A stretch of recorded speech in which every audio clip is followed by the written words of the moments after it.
মধ্যপ্রাচ্যের চলমান সংঘাতের মধ্যেই স্বাভাবিক প্রশাসনিক কার্যক্রম ফেরানোর উদ্যোগ নিয়েছে ইরান। ক্ষেপণাস্ত্র ও ড্রোন হামলার আশঙ্কা থাকলেও ধীরে ধীরে অফিস আদালত চালু করার সিদ্ধান্ত নিয়েছে দেশটির সরকার। সরকার জানিয়েছে, আগামী রবিবার থেকে সরকারি মন্ত্রণালয় ও সংস্থাগুলোর কার্যক্রম আবার শুরু হবে।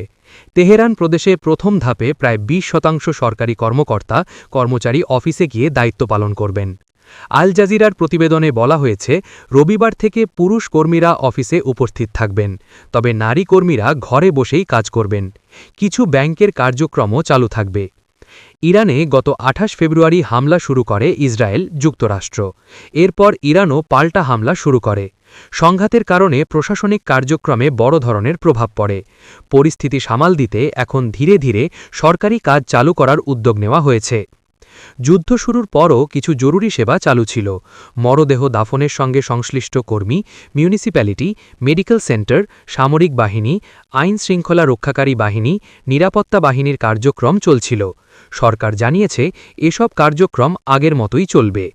তেহরানের প্রাদেশিক প্রশাসন জানিয়েছে, এই প্রদেশের ব্যবস্থাপক পদমর্যাদার কর্মকর্তাদের রবিবার থেকে অফিসে গিয়ে দায়িত্ব পালন করতে হবে।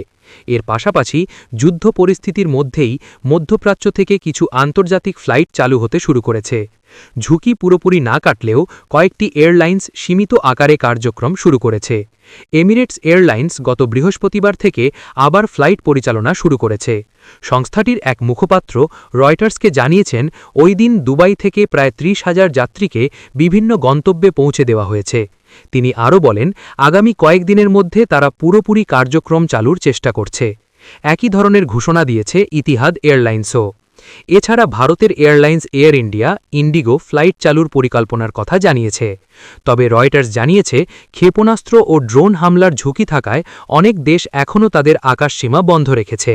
এমন পরিস্থিতিতে গত বৃহস্পতিবার সংযুক্ত আরব আমিরাত থেকে ফ্রান্সে যাওয়ার কথা ছিল এয়ার ফ্রান্সের একটি ফ্লাইটের। আকাশে ক্ষেপণাস্ত্রের উপস্থিতির কারণে সেটি মাঝপথ থেকে ফিরে আসে।